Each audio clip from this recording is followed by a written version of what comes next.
You are watching Grace Television.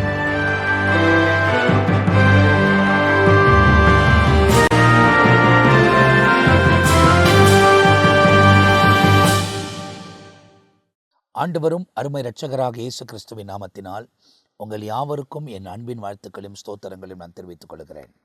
தேவனுடைய பெரிதான கிருபையால் நித்திய ஜீவன் என்ற இன்னொரு பகுதியில் உங்களை சந்திப்பதில் நான் மிகுந்த மகிழ்ச்சி அடைகிறேன்.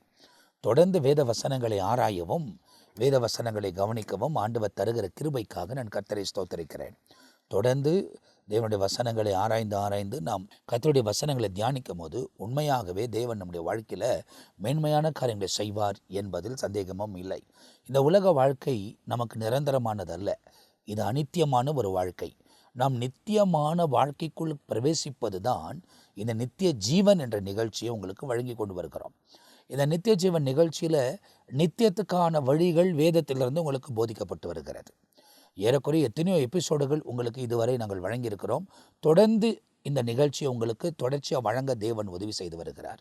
ஏன்னா நித்திய வாழ்க்கை என்பது நிரந்தரமாய் வாழப்போகிற ஒரு வாழ்க்கை. உலக வாழ்க்கை மாதிரி அநித்தியமான வாழ்க்கை அல்ல. ஏன்னா அந்த உலக வாழ்க்கை எந்த நிமிஷம் வேணாலும் நமக்கு முடிந்து போகலாம். ஆனால் அந்த நித்திய ஜீவனுக்குள்ளே பிரவேசித்து விட்டோமானால் அதுக்கு பின்பு மரணமே கிடையாது. தேவனோடு கூட நித்தியமாய் வாழுகிற ஒரு அனுபவத்தில் நாம் வாழக்கூடியவர்களாக இருக்க போகிறோம். அந்த நித்திய ஜீவனுக்குள் பிரவேசிக்க வேண்டுமானால் தேவன் சொல்லுகிற நியமங்களையும் கட்டளைகளையும் கற்பனைகளையும் கை கொண்டு நடக்க வேண்டும். ஒரு மனிதன் எவ்விதமாய் இந்த உலகத்தில் செயல்பட வேண்டும் என்பதை வேதத்தில் நமக்கு எழுதப்பட்டிருக்கிறது. அதை தான் இயேசு உலகத்துக்கு வந்தபோது அவர் போதித்தார். இவைகளை தான் போன எபிசோடில் பார்க்கும்போது பாரம்பரியம் நம்மை கிறிஸ்துவின் அன்பை விட்டு பிரிக்கக்கூடாது, அவர் வழிகளை விட்டு பிரிக்கக்கூடாது. பாரம்பரியத்தை பின்பற்றுகிறதை பார்க்கலாம் கிறிஸ்துவை பின்பற்றுகிறது நலம் என்பதை அப்போஸ்தலனாகிய பவுல் சொன்னதையும் வேதத்திலிருந்து உங்களுக்கு சுட்டி காண்பிக்கப்பட்டிருக்கிறது. மார்க் எழுதின சுவிசேஷம், மத்தேயு எழுதின சுவிசேஷத்திலிருந்து போன பகுதியில் நமக்கு துல்லியமாக விளக்கப்பட்டிருக்கிறது. அப்போ இந்த பகுதியில் போன பகுதியின் தொடர்ச்சியாய் தான் இந்த பகுதி பார்க்கப்படுகிறது. இந்த நித்திய ஜீவனுக்குள்ளே நாம் பிரவேசிக்க வேண்டுமானால் நாம் என்னெல்லாம் செய்ய வேண்டும், என்ன அடையாளங்கள் எல்லாம் நமக்கு காண்பிக்கப்பட்டிருக்கிறது என்பதை ஒவ்வொன்றாய் நாம் தியானித்து வருகிறோம். போன முறை கூட நம்ம திரு பிஷப் ரெவரண்ட் பென்னி யெஷாயா அவர்கள் அநேக காரியங்களை நமக்கு போதித்தார்கள். இந்த பகுதியிலையும் நமக்கு போதிக்க போகிறாங்க. நம்ம நேரடி நிகழ்ச்சிகளுக்கு கடந்து போகிறோம். ஆமென். கடந்த நிகழ்ச்சியிலே நாம் பார்க்கும்போது அந்த நித்திய ஜீவனுக்குள் பிரவேசிக்கிறவர்கள் யார் என்பதையும் வசனத்தை ஏற்றுக்கொள்ளுகிறவர்களுக்கு நித்திய ஜீவன் உண்டு. சிலர் அந்த வசனத்தை ஏற்றுக்கொள்ளாமல் வசனத்தையும் தள்ளினார்கள், ஆண்டவரையும் தள்ளினார்கள் என்று பார்க்கிறோம். அப்படி ஆண்டவரை தள்ளுவதற்கு காரணம் என்ன என்று கேட்டால் அநேகருக்கு நித்தியம் என்றால் என்ன, அனித்தியம் என்றால் என்ன என்று தெரியல. ஒன்று, கண்ணுக்கு தெரியாத ஆவிக்குரிய காரியங்கள் தான் நித்தியத்திற்குரியதா இருக்குது. நல்லா புரிஞ்சுக்கணும். கண்ணுக்கு தெரியாத காரியங்கள் இருக்குது என்று சொன்னால், ஆவிக்குரிய காரியங்கள் இருக்குது என்று சொன்னால் அது நித்தியத்தில். அதுதான் அதில் ஒரு விஷயத்தை ஃபஸ்ட்டு யோவான் எழுதின சுவிசேஷத்தில் 3ஆம் அதிகாரத்தில் நிக்கோதேமியை ஆண்டவர் சந்தித்த விஷயம். ஏன்னா நிக்கோதேமி தான் ஆண்டவரை சந்திக்கணும், இயேசுவை சந்திக்கணும் அப்படின்றத கேட்குறாரு. அது நிமித்தமாய் ஒரு இரவு அவங்க 2 பேரும் சந்திக்கிறாங்க. சந்திக்கப்பட்ட விஷயத்துல அவர் நிக்கோதேமியோட கூட பேசும்போது ஒரு விஷயத்த சொல்றாரு. நான் உனக்கு உலகத்தின் காரியத்தை சொல்லும் போதே நீ விசுவாசிக்கவில்லை என்றால் பரலோகத்தின் காரியத்தை சொன்னால் நீ எப்படி நம்புவாய் என்று கேட்கிறார். அப்போ அந்த பரலோகத்தின் காரியங்கள் கண்ணுக்கு தெரியாத மறைக்கப்பட்ட ஒரு கண்ணுக்கு தெரிஞ்ச காரியத்தை நீ விசுவாசிக்க மாட்டேன்ற, கண்ணுக்கு தெரியாத காரியத்தை எப்படி நம்புவ அப்படின்றத ஆண்டவர் அவர்கிட்ட கேட்கிறார். ஏன்னா நிக்கோதேமி என்பவர் அதுல சொல்லப்பட்டிருக்கிறதுனா போதகர்களுக்கெல்லாம் போதகராக இருந்தார். He was the teachers of teacher. அவ்வளோ படித்தவர், ஞானம் உள்ளவர். ஆனால் அவர் கிறிஸ்துவை துல்லியமாய் பின்பற்றின ஒரு மனிதன். ஆமா. இப்போ பார்த்தீங்கன்னா, இப்போ காணக்கூடியதே நீ என்ன பண்ணல, விசுவாசிகள்னாக்க காணக்கூடாததை நீ எப்படி விசுவாசிப்பாய் என்று பார்க்கும்போது கண்ணுக்கு தெரியாத ஆவிக்குரிய காரியங்கள் ஒன்று இருக்கிறது என்று சொன்னால் அது நித்தியமானவை. ஆனால் கண்ணுக்கு தெரிந்த காரியத்தை நாம் பார்க்கிறோம் என்றால் அது அநித்தியமானவை. அவை எல்லாமே என்ன செய்யும், ஒழிக்கப்படும் என்பதை பார்க்கிறோம். அப்படி இருக்கும்பொழுது நித்திய ஜீவன் என்று சொன்னால் இதுவரையில நாம் என்ன பண்ணல, பார்க்கக்கூடாத ஒரு இடத்துக்கு கட்டாயம் என்ன செய்ய போகிறோம் என்பது தெளிவாய் தெரிகிறது. உதாரணமாக சொல்ல வேண்டும் என்று சொன்னால், அந்த நித்திய ஜீவன் யாருக்கு என்று சொன்னால் குமாரனிடத்தில் விசுவாசமாய் இருக்கிறவன் நித்திய ஜீவனை உடையவனாய் இருக்கிறான். அப்போ ஆண்டவரிடத்துல விசுவாசமா யார் இருக்கானோ அவனுக்கு தான் நித்திய ஜீவன். அவன் தான் நித்திய ஜீவனுக்கு உடையவனா இருக்கிறான். ஆமென். ஆமா, அது யோவான் சுவிசேஷம் 3வது அதிகாரம் 36வது வசனத்திலே, குமாரனிடத்தில் விசுவாசமாய் இருக்கிறவன் நித்திய ஜீவனை உடையவனாய் இருக்கிறான், குமாரனை விசுவாசியாதவனோ நித்தியவைகளை காண்பதில்லை, ஜீவனை காண்பதில்லை அப்படின்ட்டு தெளிவா இருக்கு. அப்போ ஜீவனை காண்பதில்லை என்று சொன்னால் நித்திய ஜீவனை என்ன பண்றதில்ல, காண்பதில்லை என்று சொல்லி அங்கே வசனத்திலே தெளிவாய் வாசிக்கிறோம். அப்ப என்னன்னு கேட்டா, அதுக்கப்புறமா அதுல நீங்க பாத்தீங்கன்னா wrath of God abides on him என்றார். தேவனுடைய கோபம் அவன் மேல் நிலை நிற்கும். யார் மேல நிலை நிற்குது? நித்திய ஜீவனுக்கு பாத்திரனா இல்லாதவன். ஆமா, ஏன்னு கேட்டா நம்ம ஏற்கனவே பார்த்தோம், நித்திய ஜீவனை என்ன பண்ணிட்டாங்க, அவங்க தள்ளிட்டாங்க. நித்திய ஜீவனுக்கு அபாத்திரா இருந்தாங்க. அபாத்திரா இருக்கவன் மேல தேவனுடைய கோபம் அவன் மேல் நிலை நிற்கும். அப்போ நாம தேவனுடைய கோபத்திற்கு ஆளாகக்கூடாது. நித்திய ஜீவனுக்குள் பிரவேசிக்கிறதுக்கு என்னையா வழி, அதை தான் நாம பார்க்கணும். அதுதான் சவுல் நம்ம பேசும்போது ராஜாவா கொண்டு வந்தார் ஆண்டவர். சவுல் தேவனுக்கு கீழ்ப்படியில விலகிட்டாரு, கர்த்தர் புறக்கணிச்சிட்டாரு. ஆமா, சாமுவேல் கிட்ட வந்து கெஞ்சுறாரு.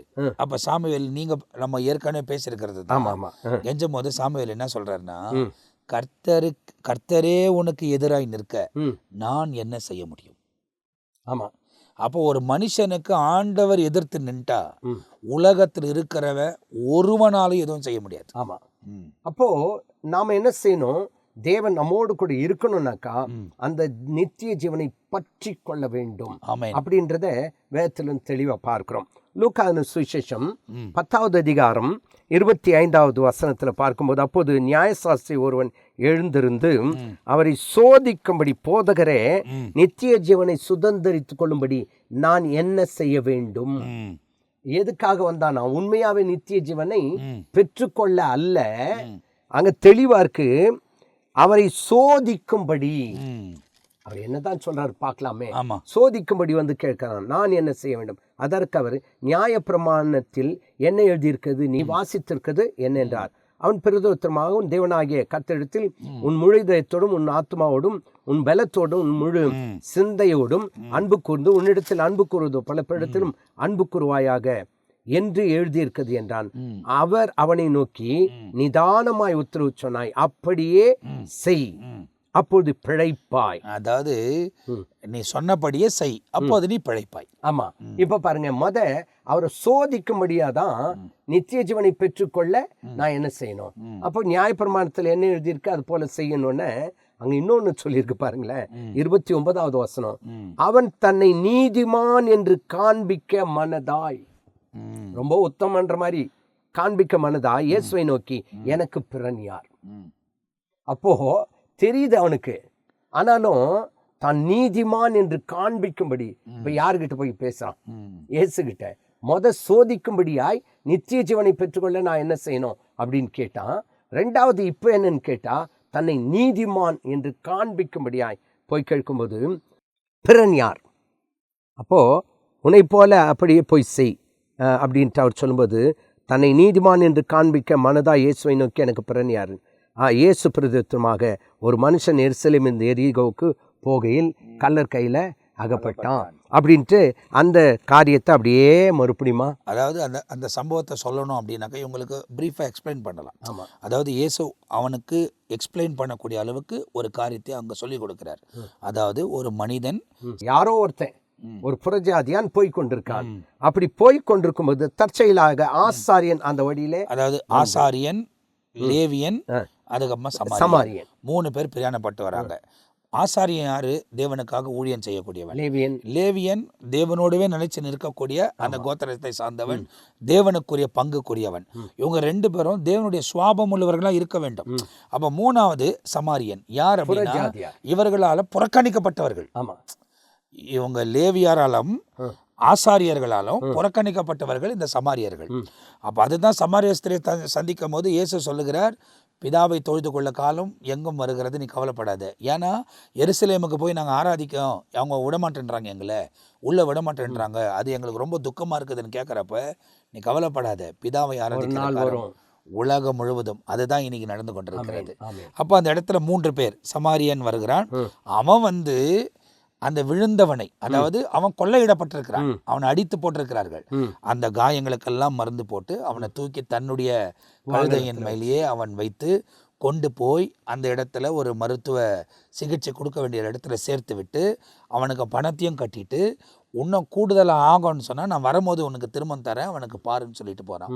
இவங்க 3 பேரில் யார் தேவனுக்குரியவன், யார் பிறன் பிறன் அப்படின்ட்டு கேட்கும்போது இப்படி இருக்க கல்லர் கையில் அகப்பட்டவனுக்கு இந்த 3 பேரில் எவன் பிறனாயிருக்கிறான், உனக்கு எப்படி தோன்றுகிறது என்றார். அதற்கு அவன், அவனுக்கு இரக்கம் செய்தவனே என்றான்.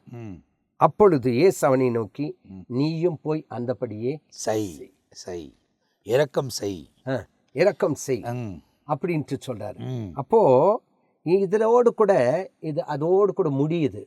இங்க பார்த்தீங்கன்னா இந்த ஒரு மனுஷன் நியாய சாஸ்திரி நித்திய ஜீவனை பெற்றுக்கொண்டானா இல்லை அமைதியாக போயிட்டானான்றது நமக்கு தெரியல. ஒரு வாலிபன் கேட்குறான், அவன் வந்து அமைதியாக போயிடுறான். ஆனால் இவன் என்ன பண்ணான்றது தெரியல. ஏன்னா இவன் சோதிக்க வந்தவன். ஆமாம், அவன் சைலண்ட்டாக போனானா என்னான்றது நமக்கு சொல்ல முடியாது. ஆனால் அவனுக்கு சொல்கிறார், நீயும் அப்படியே செய். அப்போ இரக்கம் குணம் உள்ளவன் அங்கே சொல்கிறாரு, நித்திய ஜீவனை சுதந்திரிக்க முடியும் அப்படின்றதையும் சொல்கிறார். நீ ஆசாரியனா இருந்தாலும் லேவியானா இருந்தாலும் உனக்கு இரக்கம் குணம் இல்லை அப்படின்னாக்கா நீ நித்திய ஜீவனை பிரவேசிக்க முடியாதுன்றதும் ஒன்று அதில் தெரிந்து கொள்ள முடிகிறது. இன்னைக்கு நம்ம ஊழியம் செஞ்சாலும் நமக்கு இரக்கம் என்பது இருக்கணும். இப்போ இதில் ஒரு விஷயத்தை நாம் கற்றுக்கொள்ளணும். இவன் நித்திய ஜீவனை சுதந்திரிச்சிட்டானா அல்லது பரலோகத்துக்கு போவானா இல்லை நரகத்துக்கு போவானான்ட்டு இங்கே தெரியாது. அதோட ஆண்டவர் முடிக்கிறார். அதே போல தான் நாம் இந்த உலகத்தில் இருக்கும்போது யாரையும் நம்ம ஜட்ஜ் பண்ண முடியாது. கரெக்டுங்க. ஏன்னு கேட்டால் அவன் எங்கே போவான்ட்டு தெரியாது. ஆண்டவர் இங்கேயே முடிச்சிடுறாரு. ஒருவேளை இவன் மனம் திரும்பி அந்த இவன் சோதிக்க வந்தவன் தான். ரெண்டாவது தன்னை நீதிமான்னு காட்டிக்கணும்னு நினைச்சேன். அப்போ இதை ரெண்டும் பார்க்கும்போது ஒன்று சோதிக்கணும்னு நினைக்கிறான், ரெண்டாவது பெருமை உள்ளவன் தன்னை ஒரு பெரிய நீதிமானா காட்டிக்கணும். அப்பேற்பட்டவனுக்கு ஆண்டவர் இந்த சம்பவத்தை சொல்லி முடிக்கிறாரு, நீயும் போய் அந்தபடியே செய். ஒரு அதுதான் இப்போ சொல்கிறோம். இப்போ நம்ம நித்திய ஜீவனை உட்காந்து பேசுகிறோம் பாஸ்டர். இப்போ நானும் பேசிகிட்டு இருக்கிறேன், நிறைய நிகழ்ச்சி பேசுகிறோம், அவங்களுக்கு போதிக்கிறோம், வசனங்களெல்லாம் போதிக்கிறோம். இப்போது நான் வந்து என்னோட கூட இருக்கக்கூடியவங்களுக்கு சொல்லி காண்பிக்கிறது என்னன்னு வச்சுங்கன்னா, இப்போ சப்போஸ் நீங்களே இருக்கிறீங்க, நான் மறிச்சிட்டேன், மரணத்துக்கு நீங்கள் வரீங்க, என்ன சொல்லி பேசுவீங்க அப்படின்னா, தம்பி வந்து உயிரோடு கூட இருக்கும்போது கர்த்தருக்காகவே வாழ்ந்தார், நித்திய ஜீவனை குறித்தே பேசினார், அவர் கட்டாயம் நித்தியத்துக்குள்ளே போயிருப்பார். இல்லை மாரநாத்தா குறித்து வருகை குறித்தே பேசிகிட்டு இருந்தார், கர்த்தர் அவரை கொண்டு போயிட்டாரு அப்படின்றது தான் நீங்கள் பார்த்த வரைக்கும் என்ன பேசுவீங்க. அதே தான் உலகத்தில் உள்ள மக்கள். நன்மை பெற்றவர்கள் நன்மை பேசுவார்கள், ஒருவேளை நன்மை பெறாதவர்கள் பொதுவாய் பேசுவார்கள், ஒருவேளை என்னால் தீமை பெற்றவர்கள் கூட இருக்கலாம். தீமை பெற்றவர்கள் எப்படின்னா, நான் ஒருத்தர் உதவி கேட்க வராங்க, என்னால் முடியாதுன்னு சொல்லிட்டு அவங்களுக்கு நான் தீமை உள்ளவன். என்னால் ஆகாதுன்னா, இல்லை என்னால் செய்ய முடியாதுங்க, எனக்கு என்ன முடியுமோ அதுதான் சொல்ல முடியும் அப்படின்ட்டேன்னா அவங்களுக்கு நான் பகஞ்சனாக மாறிடுறேன். அப்போ அவங்க வந்து போட்ட விடு, நம்ம உதவி கேட்டோம்ல, ஒன்றுமே செய்யலை, அப்படி அவங்கவுங்க இஷ்டமாக பேசலாம். ஆனால் ஒரு இயற்கையாகவே உலகத்தில் என்ன ஒரு சிச்சுவேஷன் இருக்குதுன்னா, ஒரு மனுஷன் மறித்த பிறகு தான் அவனை குறித்து நல்ல விஷயங்களை வந்து பேச வருவாங்க. நிறைய பேர் சொல்லுவாங்க, செத்துட்டா அவனை பற்றி தான் நம்ம சொல்கிறது அப்படின்ட்டு பேசுவாங்க. ஆனால் நீங்கள்லாம் பேசுறதுனால நான் பரலோகத்துக்கு போயிட்டேன்றது எனக்கு அர்த்தமே இல்லை. என்னை முடிவு பண்ணுற ஒரே ஒருத்தர் இயேசு மாத்திரம்தான். ஏன்னா நீ வெளி தோற்றத்தை நீங்க பாக்குறீங்க, என் உள் தோற்றத்தை தேவன் தான் இருக்கிறார். வெளி தோற்றத்தை பார்த்து பேசுறவர்கள் மனிதர்கள், உள் தோற்றத்தை பார்த்து முடிவு பண்ணுகிறவர் ஆண்டவர். அவருக்கு வெளி தோற்றமும் தெரியும், உள் தோற்றமும் தெரியும். அப்போ அந்த நீதிபதிக்கு முன்ன நிற்கும் போது நாம் சரியா இருக்கிறோமா, அதுதான் சரீரத்தில் வர மாற்றம் பெருசு இல்லை, இருதயத்துல மாற்றம் வரணும். அதுதான் மனம் திரும்புங்கள் என்றார். மனதிலே ஒரு மாற்றம் வரணும் அப்படின்றது நமக்கு போதிக்கப்பட்டிருக்கு. அதே நேரத்தில் நாம் அநேக நேரத்தில் நினைக்கலாம், இப்போ தாவீது இருக்காரு, தாவீது பார்த்தீங்கன்னா வேதத்திலேயே ஒரு பெரிய அநியாயம் பண்ணவர் தாவீது. இப்போ அப்பேற்பட்ட அநியாயம் சவுல் பண்ணல, சவுலுக்கு பொறாம இருந்துச்சு, தாவீதை கொல்லணும்னு நினைச்சார். அப்போ பாவம் அப்படின்னு எடுத்துக்கிட்டா பெரிய பிரதான பாவி என்ற மாதிரி தாவீத அநேகர் சொல்லுவாங்க. ஆனா அப்பேற்பட்ட மனுஷனை தான் ஆண்டவன் என்ன பண்ணாரு, என் இருதயத்துக்கு ஏற்றவன் அப்படின்னு. இப்ப ஆண்டவன் நினைச்சு தந்தா அந்த பாவம் வேதத்துல அனுமதிக்காதபடிக்கு அதை தள்ளி இருக்கலாம். ஆனா ஆண்டவனுடைய திட்டம் என்ன தெரியுங்களா, அவன் செய்த பாவத்தை நீ செய்யாத. அதே போல அவன் பாவம் செய்த பிறகு என்னுடைய சமூகத்துல வந்து இரக்கத்திற்காக மன்னிப்புக்காக ஏங்கினான், தேடினான். அதாவது உம்முடைய கையில விழுற ஆண்டவரே என் மேல இரக்கமாயிருவான்னு கேட்கிறான். இப்போ இதுல இன்னொரு விஷயம் பாஸ்டர், அந்த சப்ஜெக்ட் நீங்க கொண்டு வந்ததுனால சொல்றேன். அதை நான் படிக்கும்போது சவுலை ஏன் ஆண்டவர் மன்னிக்கல, தாவீதை மன்னிச்சிட்டாருன்னா, ஒன்று வந்து சவுல் வந்து பெஞ்சமின் கோத்திரத்தான், தாவீது வந்து யூதா கோத்திரம். இப்போ பெஞ்சமின் கோத்திரத்தான் தவுன் செய்தான் கர்த்தர் மன்னிக்கல அப்படின்னாக்கா, அந்த கோத்திரத்துல யூதாவின் ராஜசிங்கமான இயேசு கிறிஸ்து பிறக்க போவது இல்லை. ஆனா தாவீது கோத்திரத்துல பிறந்தே ஆடணும். அப்ப தாவீது இல்லாம ஆண்டவர் இயேசுவை இந்த உலகத்துக்குள்ள கொண்டு வர முடியாது. அது ஒண்ணுங்க. இந்த பெஞ்சமின் கோத்திரம் சொன்னதுனால இன்னொரு ஞாபகம் வருது. நியாயாதிபதி 19வது அதிகாரத்துல பார்த்தா பெஞ்சமின் வந்து ஒரு பெரிய பாவம் செய்துருச்சு. பாவம் செய்ததுனால அந்த 19, 20, 21வது அதிகாரத்தை வாசி பார்த்தீங்கன்னா, பெஞ்சமின் கோத்திரம் 12 கோத்திரத்தாலும் புறக்கணிக்கப்பட்ட கோத்திரம். அதுதான் சவுல் சொல்றாரு. ஆமா, அதாவது நாங்கள் எங்க கோத்திரத்திலே புறக்கணிக்கப்பட்டவன், புறக்கணிக்கப்பட்ட கோத்திரத்துல நான் ரொம்ப புறக்கணிக்கப்பட்டவன். ஆமா. அதே நேரத்துல இன்னொன்னு என்னன்னு கேட்டா, புறக்கணிக்கப்பட்டு தள்ளப்பட்ட ஒரு கோத்திரம் பெஞ்சமின் கோத்திரம். அப்போ நியாயாதிபதிகள் 21வது அதிகாரத்துல பார்க்கும்போது உட்கார்ந்தாங்க, ஆண்டவரே ஒரு கோத்திரம் தள்ளப்படும்படியாய் புறக்கணிக்கும்படியாய் இந்த சம்பவம் ஏன் ஐயா நிகழ்ந்தது அப்படின்ட்டு அங்கே ஜனங்கள் எல்லாம் கேட்குறாங்க. இப்போ 12 கோத்திரத்தில் புறக்கணிக்கப்பட்ட கோத்திரமாக இருந்தாலும் இந்த கோத்திரத்தை தான் ஆண்டவர் தெரிந்து கொண்டு முதல் ராஜாவாகிய சவுலை நியமிக்கின்றார். அப்போ அந்த முதல் ராஜாவை சவுல் நியமிக்கும் போது ஒரு காலத்தில் பெஞ்சமின் கோத்திரம் ஒழிகன்னு கோஷம் போட்டவங்க இப்போ ராஜாவை ஏற்படுத்தின உடனே சவுல் ராஜா வாழ்கன்னு வாழ்த்துறாங்க. அதுக்கு 2 காரணங்கள் உண்டு. ஒன்று என்னன்னு கேட்டால், அவன் வந்து தேவ ஆலோசனை தேடி போகிறான். அப்போது நம்ம என்னத்தான் பாவம் செய்து எல்லாராலும் புறக்கணிக்கப்பட்டாலும் கூட தேவ ஆலோசனை தேடி போனால் நிச்சயமாய் நமக்கு தேவன் இரக்கம் செய்கிறார். ஆனால் அந்த இரக்கம் செய்த பிறகு தேவன் நம்மளை ஆசீர்வதிச்சிட்டா அவருக்குள் நாம் நிலைச்சிருக்கணும். ஆனால் இங்கே சவுல் நிலைச்சு நிற்கல. காரணம் என்னன்னு கேட்டால், அங்க ஒரு வார்த்தை இருக்கு, தேவனை தேடி போன மனுஷன் தேவனால் இவன் உயர்த்தப்பட்ட பிறகு அவனுக்குள்ளே பெருமை நாவி. என்ன பெருமை நாவி? தாவீது கொன்றது 10,000, நான் கொன்றது 1000மா? எல்லாரும் என்ன சொல்றாங்க, சவுல் கொன்றது 1000, தாவீது கொன்றது 10,000. இந்த வார்த்தையை கேட்ட உடனே அவனுக்குள்ள எரிச்சல் உள்ள வந்துடுச்சு. எரிச்சல் உள்ள வந்த பிறகுதான் வேற ஆவியும் அவனுக்குள்ள வருது. அப்ப என்ன அர்த்தம்? தேவன் நம்மை குறித்து ஒரு திட்டம் வச்சிருக்கும் போது தேவ திட்டத்தின் அந்த காரியங்களை செயல்படுத்த வேண்டும். ஆனா சவுல் அதை செய்யாம பெருமை நாவி வந்தது மாத்திரமல்லாதபடிக்கு அதுல ரொம்ப முக்கியமான ஒரு காரியம், ராஜாவாய் அபிஷேகம் பண்ணப்பட்ட பிறகு எல்லாரும் பேலியாளின் மகன், இவனா நம்மை ஆட்சி செய்வான் அப்படின்னு மற்றவங்க சொல்லும்போது சவுலை குறித்து சொல்லப்பட்டிருக்குது, அவன் கேளாதவன் போல் இருந்தான் அப்படின்னு. கேளாதவன் போல் இருக்கும்போது ராஜ்யபாரம் நிலைச்சு நின்னுச்சு. ஆனாலும் அடுத்து என்ன செய்யறான்னு கேட்டா, இந்த சவுல் கொன்றது 1000, தாவீது கொன்றது 10,000 என்ற அந்த வார்த்தையை கேட்கறான். கேட்ட உடனே தான் வேற ஆவி உள்ள வந்துடுது. நம்முடைய வாழ்க்கையில நாம கேட்க வேண்டியதை மட்டும்தான். அதாவது நம்ம சில பேர் திட்டுறதை கேட்காம நம்ம முன்ன போயிட்டா கூட நம்மளை குறித்து புகழ்கிற புகழ்களை கூட நம்ம கேட்காம தேவனையே மகிமைப்படுத்தக்கூடியவங்களா இருக்கணும். அதுதான் நான் என்ன சொல்லுவேன் அப்படின்னா, ஆண்டவர் வந்து இன்னைக்கு தம்முடைய பிள்ளைகளை கொண்டு விசுவாசிகளால் கொண்டு வருகிற அடையாளங்கள், வெறும் ஊழியக்காரர்கள்னு சொல்லலை, தன்னை விசுவாசிக்கிற யாவர்னாலும் தேவனுடைய வல்லமையும் அற்புதத்தையும் பெற்றுக்கொள்ள முடியும். ஏன்னா எல்லாருக்கும் இயேசு உலகத்தில் இருக்கிறப்ப ஒன்று விசுவாசம் உன்னை ரட்சித்ததுன்னு தான் சொல்கிறாரு. அப்போது விசுவாசிகளால் உண்டாகிற அடையாளங்கள் தான் நமக்கு எழுதப்பட்டிருக்கு. அப்போது மரித்தவர்களை உயிரோடு கூட எழுப்புறது ஆண்டவருக்கு ஒரு சாதாரணமான விஷயம். அப்போது நிறைய பேர் சொல்லுவாங்க, கேன்சரை குணமாக்க முடியுமா? இயேசுக்கு சாதாரணமான விஷயம். ஆனால் விசுவாசிக்கணும் ஒன்று. அடுத்தது, ஒரு வேளை ஆண்டவர் குணமாக்கிட்டா, இன்னைக்கு நான் என்ன சொல்கிறேன் அப்படின்னாக்கா, ஒரு பிச்சைக்காரனுக்கு சாப்பாடு கொடுக்கறது கூட ஃபோட்டோ எடுத்துன்னு தான் கொடுக்குறாங்க. அந்த மாதிரி ஒரு கேன்சர் நோய் குணமாயிடுச்சுன்னா ஃபோட்டோ எடுத்து இவங்க போட்டு இவர் ஜெபம் பண்ணார், கேன்சர் நோய் போயிடுச்சின்னு சொல்லிட்டு அடுத்தது அவருக்கு தலைப்பு என்ன தெரியுமா? விடுதலை நாயகன் வருகிறார். அப்படியே இருக்குங்களா? விடுதலை நாயகன் வருகிறார். இவர் மூலியமாக ஆண்டவர் கேன்சர் வியாதிகளை குணமாக்குகிறார். பட்டம் இவர்களுக்கு அந்த மாதிரி கொடுக்குறாங்க. இவர் வந்தால் மரித்தவர்கள் உயிரோடு கூட எழும்புவார்கள். ஸோ அந்த மாதிரி இவர்கள் பட்டம் இட ஆரம்பித்துட்டார்கள். கிடையாது, ஆமா, ஆண்டவர் தான். அப்போ இவங்களுக்கு ஜனங்களா சூட்டிடுறாங்க. இப்போ இங்க வந்து ஜனங்க சொல்றதான் இவர் கேட்டு இவர் விழுந்துடுறாரு. அதனால தான் அந்த விஷயத்தை கொண்டு வரவங்களுக்கு. ஜனங்க வந்து தாவீதை குறித்து பேசும்போது அதனால தாங்க முடியல இவனுக்கு.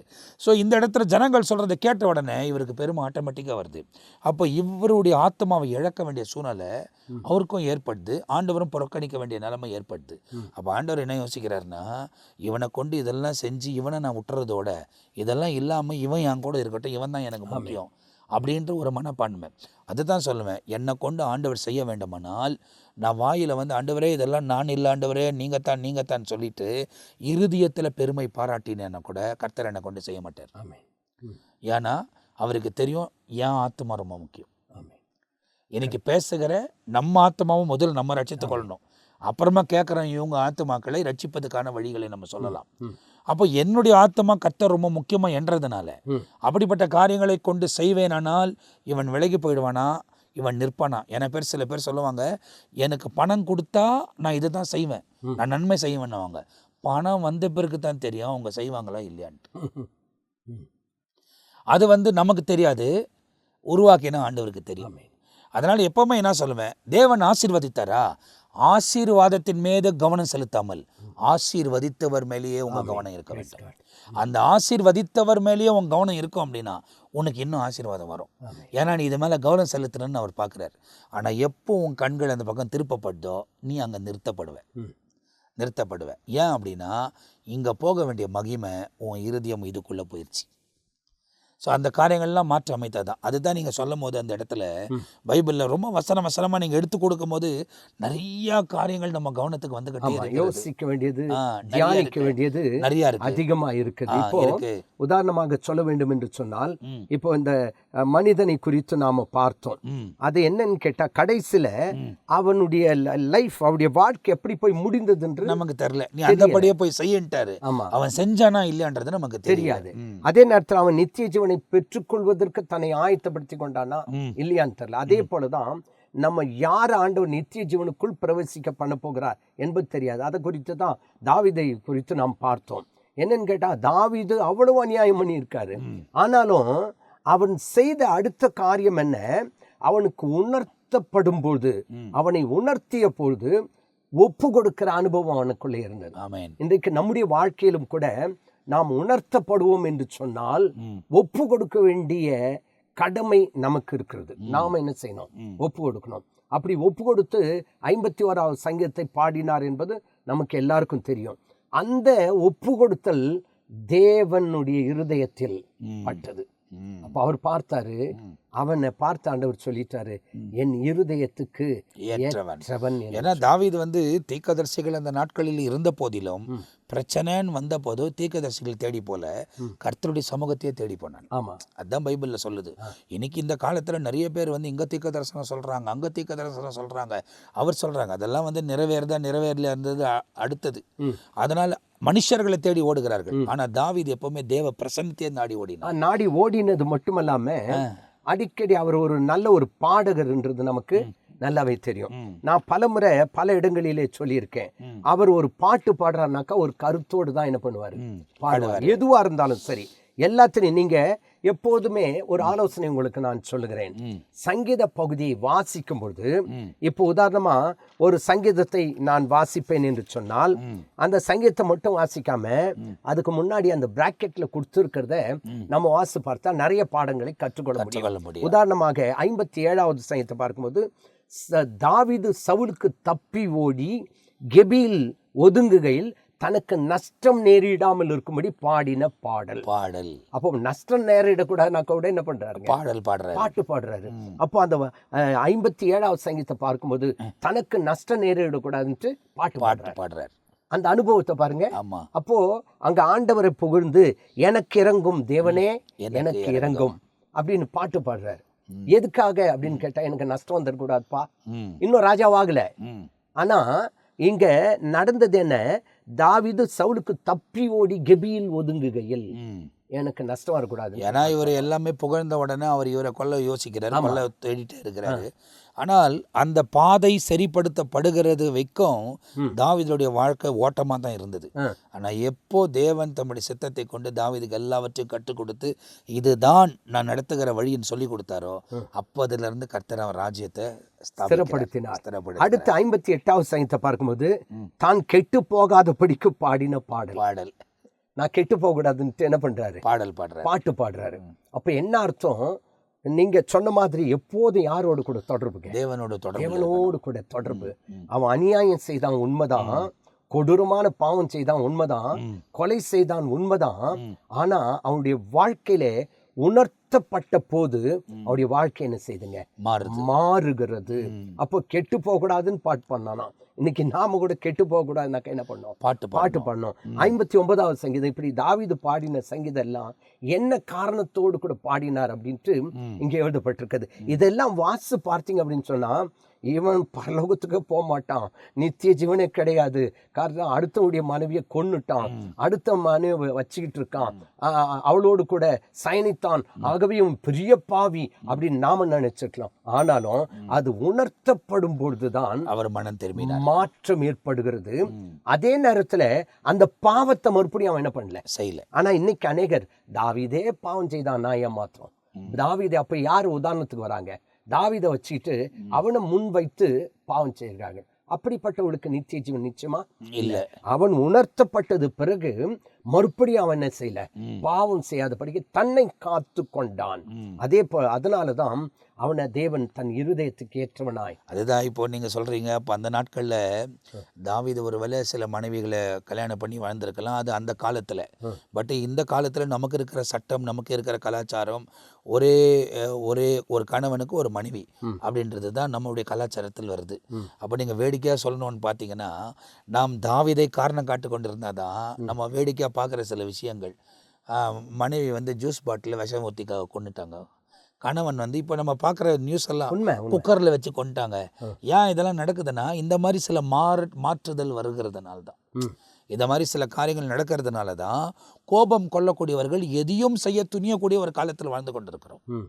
எதையும் செய்ய துணியக்கூடிய காலம். அந்த காலத்தில் அப்படி இல்லை, அந்த பயம் இருந்துச்சு, அவங்கள பார்த்தாவே பயப்படுவாங்க. அந்த காலன்றதை விடுங்க, எனக்கு தெரிஞ்சு நான் சின்ன பையனா இருக்கும்பொழுது இருந்த அந்த பயம் இன்னைக்கு 100க்கு 100 இல்லை.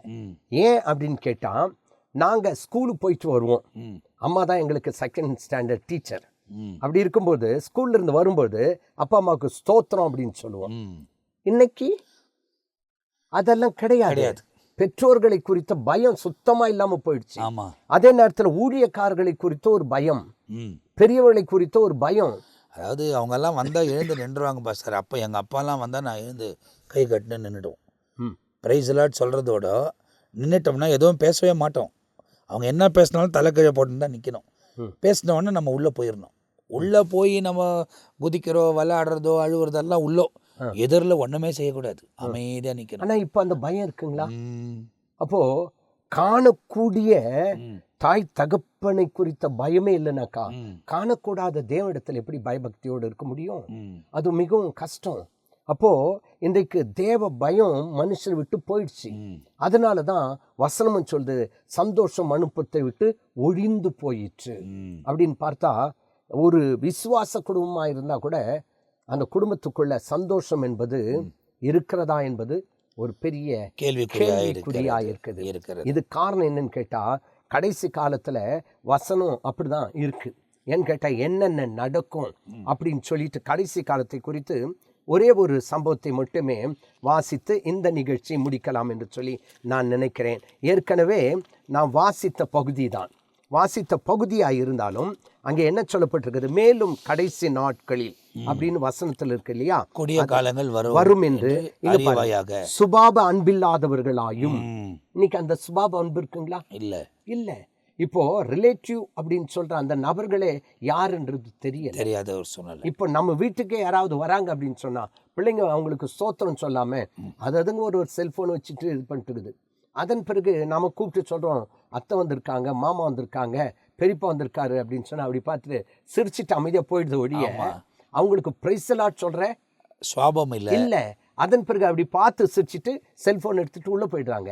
அப்போ உறவினர்கள் வந்தா கூட அந்த அன்பு செலுத்து. அப்போ சுபாபாலின் இல்லா இணங்காத அவதூறு செய்களாய் இச்சை அடக்கம் இல்லாத கொடுமை உள்ளவர்களாயும் நல்லோரை பகைக்கிறாலும் துரோகிகளாயும் துணிகரமுள்ளவர்களும் இருமாப்புள்ளவர்களாயும் தேவ பிரியராய் இராமல் சுகபோக பிரியராயும் தேவ பக்தியின் வேஷத்தை தரித்து அதன் பலனை மருதுகளாக இருக்கிறார்கள்.